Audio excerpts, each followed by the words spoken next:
ciidanka xoogga dalka Soomaaliyeed waxa la aasaasay 12 Abriil 1960 wixii intaasi ka dambeeyay ciidanku waxa uu gaaray inuu gaamuro oo cududiisu ay dhisanto ilaa heer uu kasbaday in loogu yeero ciidanka xoogga dalka Soomaaliyeed libaaxyada Afrika. nasiib darro 1991 ciidamada xoogga dalku waxay ka mid noqdeen burburkii xoogga lahaa ee dalka soo gaaray.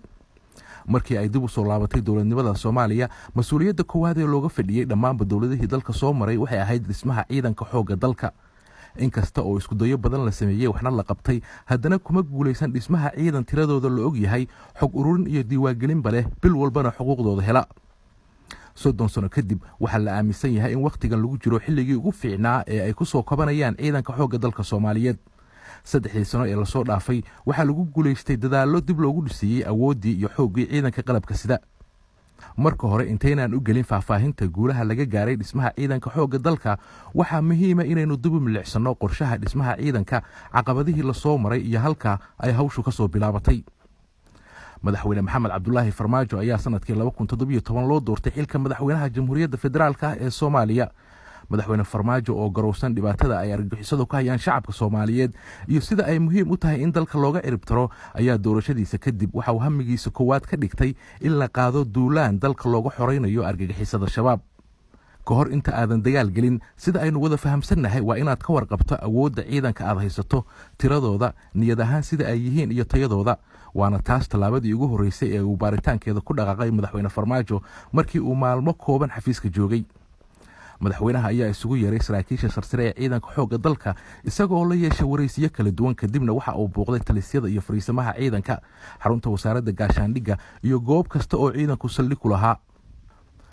sida ay noo sheegeen saraakiil sarsare oo ciidamada ka tirsan baaritaankii uu sameeyay madaxweyne farmaajo waxa uu soo baxay in hawl badan oo ay muhiim tahay in la qabto ay ka horeyso hamigiisii ahaa qaadista duulaan guud ahaan dalka looga ciribtirayo shabaab. madaxweyne farmaajo wareysiyadii uu la yeeshay saraakiisha ciidanka iyo baaritaanadii uu sameeyay waxa uu ku ogaaday in ciidanka xoogga dalku ay u jiraan magac ahaan iyo tiro ahaan balse ay meesha ka maqan tahay waxyaabo badan oo ay khasab tahay inuu leeyahay ciidan qaran sida in la og yahay tirada rasmiga ah ee ciidanka xogta iyo diiwaanka askariga ilaa iyo sarkaalka ugu sarreeya niyad wanaagga wadaniyadda iyo helitaanka mushaharka ciidanka. anigu runtii waxaan ogaaday in ciidamadu aysan fayl lahayn markii aan tegay wasaaradda gaashaandhigga. markii aan iri taliyaashii ciidanka hogaaminayay feelashina ii keena aysan feelo lahayn waan iri askarta ka shaqeysa xafiiska personaalka ama xafiiska ciidanka taliyahii joogay feelkaaga ii keen uusan feel lahayn yaa waxay caddaatay in loo baahan yahay dib habeyntan iyo reformkan oo degdeg in loo sameeyo. kasakow baaritaanka uu sameeyay madaxweyne farmaajo waxa dhinaca kale ka soo yeeray war aan wanaagsanayn kaas oo ka markhaati kacaya xaaladda cakiran ee uu indhihiisa ku arkay madaxweyne farmaajo. waa dowladda Mareykanka oo markan jartay dhaqaalihii ay siin jirtay ciidanka militariga Soomaaliya kadib markii ay aragtay musuqmaasuq baahsan oo lagu sameeyay gargaarkii ay ciidanka siinaysay. dukumeenti ay soo gudbisay dowladda Mareykanka ayaa waxa uu muuqaal madow ka bixinayay militariga Soomaaliya oo uu hareeyay musuqmaasuq maadaama ay awoodi waayeen inay quudiyaan ciidamada ama mushahar siiyaan iyadoo $100 milyan oo dollar lagu taageeray dowladdii hore ee xilka haysay. runta ayaa la ogaaday. madaxweyne farmaajona waxa uu yaqiinsaday in wax walba ha qaadatay shaqada ugu horeysa ee uu ku dhaqaaqayo ay tahay dhismaha ciidan rasmi ah oo dalku yeesho cadowgana la dagaalami kara. si fiican baan uga hadalnay waa is xog wareysanay xog wareysiga waxaa ka dhashay in ay sheegteen dhaliilaha jira iyo sida la rabo dhaliilahaas in loo saxo. waa halkan meesha ay ka bilaabatay shaqada lagu guuleystay ee laga qabtay dhismaha ciidanka xoogga dalka. madaxweyne farmaajo iyo dowladda uu hogaamiyo waxay hawsha ka bilaabeen diiwaangelinta ciidamada xoogga dalka taas oo ay ka soo wajaheen caqabado badan ilaa heer la siyaasadeeyay inkastoo markii dambe laga gudbay. hawsha diiwaangelinta waxaa barbar socday in askari walba loo sameeyo gal u gaar ah oo xogtiisa qof ahaaneed lagu kaydiyo si loo ilaaliyo xuquuqda askariga meeshana looga saaro waxa loo yaqaano caagleysiga salka ku haya musuqmaasuqa. waxa askari walba loo sameeyay account u gaar ah oo bil walba loogu shubo mushaharka iyo xuquuqaha kale ee uu leeyahay. hawsha kale ee sida hagar la'aanta ah loo bilaabay waxay ahayd tababarada ka kala socda gudaha dalka iyo dibadda kuwaas oo kor loogu qaadayay aqoonta iyo tayada ciidanka. kumanaan dhalinyaro ah oo ka soo baxay jaamacadaha iyo dugsiyada sare ayaa ka mid noqday ciidanka xoogga dalka kadib markii uu hilaacay iftiin muujinaya inay soo dhowaatay soo laabashada ciidankii adduunka looga yaqaanay libaaxyada Afrika. dhallinyaradu sidoo kale waxay ka jawaabayeen baaqii madaxweyne farmaajo oo ahaa inay muhiimad weyn dalka u leedahay dhallinyarada oo ku soo biira ciidamada qalabka sida.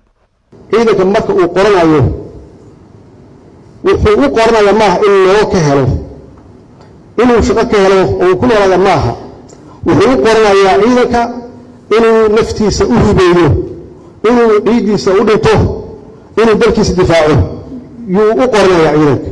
dhallinyaradii 3 sano ka hor ka mid noqday ciidanka qalabka sida maanta waa muraayada laga dheehan karo isbeddelka ka muuqda ciidanka.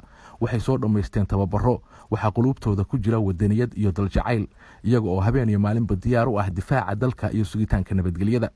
waxaa ladiin dhaariyay maanta oo ilaahay hortiisa aad ku marteen, annaguna aan markhaati ka nahay inaad difaacaysaan dalkiinna, diintiinna iyo dadkiinna, shuruucda qaranka u yaalnana aad ilaalinaysaan.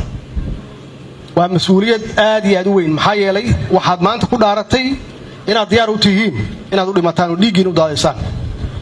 wax ka dambeeya ma jiro. qof ku hibaya naftiisa dalkiisa inuu ku bixiyo wax ka dambeeya ma laha. taas runtii waxay ka turjumaysaa xaaladdan ku jirno oo laydinku dhaariyey inaad difaacdaan dalkiina markuu nabadda yahay iyo marka uu colaad ku jiro, dagaal ku jiro. adduunka iyo bulshada caalamka ee dalka taageerta waxaa soo jiitay horumarka iyo daacadnimada ka muuqata hawsha baaxadda leh ee dib loogu dhisayo ciidamada qalabka sida ee Soomaaliya. waana midda sababtay in maalmihii la soo dhaafay dowladda Mareykanku ay mar kale ku dhawaaqdo soo celinta dhaqaalihii ay ku taageeri jirtay ciidamada xoogga dalka, kaas oo ay hore u jartay sanadkii 2017 sida aynu ku soo sheegnay qaybta hore ee barnaamijka. qoraal ka soo baxay safaaradda Mareykanka ee Soomaaliya ayaa lagu sheegay in dowladda Mareykanku ay amaanayso tallaabooyinka ay qaaday dowladda Soomaaliya si loo horumariyo maamulka maaliyadeed ee ciidamada xoogga dalka, taas oo qayb ka ah isbedelada lagu sameynayo hay'adaha dawliga ah. tani waxay Mareykanka siinaysaa kalsooni dheeraad ah oo ku aadan hababka la xisaabtanka ee kheyraadka deeq-bixiyaha ayaa lagu yiri qoraalka ka soo baxay Mareykanka. 3 sano kadib Soomaaliya maanta waxay leedahay ciidan la isku halayn karo, la og yahay tiradooda, tayadooda, leh xog iyo diiwaan rasmi ah, bil walbana hela xuquuqda ay qaranka ku leeyihiin. qarankeenu wuxuu yeeshay ciidamo awood leh oo sugi kara amniga gudaha iyo badqabka xuduudaha dalka. geesiyiintu waxa ay durba bilaabeen howlgallo lagu sugayo xuduudaha dalka, iyadoo oo gobolka Gedo ay iminka ka socoto howlgallada lagu xaqiijinayo badqabka xuduudka aynu la leenahay dowladda inagu haysata badda ee Kenya. xuduudaha annaga iska leh, hadday tahay cirka, hadday tahay dhulka, wax una qabateen leeyahay ma jiraan. waa inaan ogaano waxa soo galaya dalkeena soo galaya, inaan ogaano oo meeshii immigration uu joogo. haddii marka maamulkii uu yiraahdo immigrationka ma rabo, ma soo galayaan oo ma imaanayaan, wixii dowladdu ay lahaydna ma ogolaanayno oo waa iska celinayna. khasbiyan marka waa inaan helno some mechanism, qaab farsamo inaan helno aan ku xaqiiqsano waxa soo galaya iyo wax ka baxaya inaan ogaano. dowladdaani runtii waxay ka shaqaysay inay soo celiso sharafka iyo karaamada ummadda Soomaaliyeed iyo ka shaqaysay. shacabka Soomaaliyeed si weyn ayay ugu farxeen una soo dhaweeyeen isbeddelka ka muuqda ciidanka iyo inay maanta arkaan ciidan Soomaaliyeed oo sugaya xuduudaha dalka. dowladda Soomaaliya oo halgan ugu jirta isku filnaansho dhinac walba leh ayaa waxaa xusid mudan in markii ugu horeysay ay kor u qaaday mushaharka ciidamada oo markii hore ahaa $100 halka iminka laga dhigay $230, iyada oo ay rajadu tahay in intaasi laga sii badiyo. si kastaba dhismaha ciidanka qaranku waxay ahayd mas'uuliyad dastuuri ah oo saaran dowladda uu hogaamiyo madaxweyne Farmaajo. waxa kale oo ay ka mid ahayd ballanqaadyadii madaxweynaha, balse waxa la dhihi karaa guusha wanaagsan ee 3 sano kadib laga gaaray dhismaha ciidanka xoogga dalka waxaa door weyn ka qaatay baaritaankii iyo kuurgalidii uu sameeyey madaxweyne Farmaajo maalmihii ugu horreeyay ee xilka loo doortay. waxaa soo noolaaday hamigii madaxweyne Farmaajo ee ahaa in dalka laga ciribtiro argagixisada shabaab. madaxweynuhu iminka wuxuu haystaa ciidamo tayo leh oo og yahay tiradooda, ciidamo bil walba hela xuquuqdooda, ciidamo qalabaysan oo ah wadaniyiin diyaar u ah xoreynta iyo difaaca dalka. runtii waxaad gaarteen guulo runtii taariikhi ah ayaa gaarteen, waana meesha ay ka bilaabanayso dowladnimadeenna iyo la dagaalanka musuqmaasuqa. maxaa yeelay see mushaar loo bixiyaa haddii ciidankii aan la garanayn?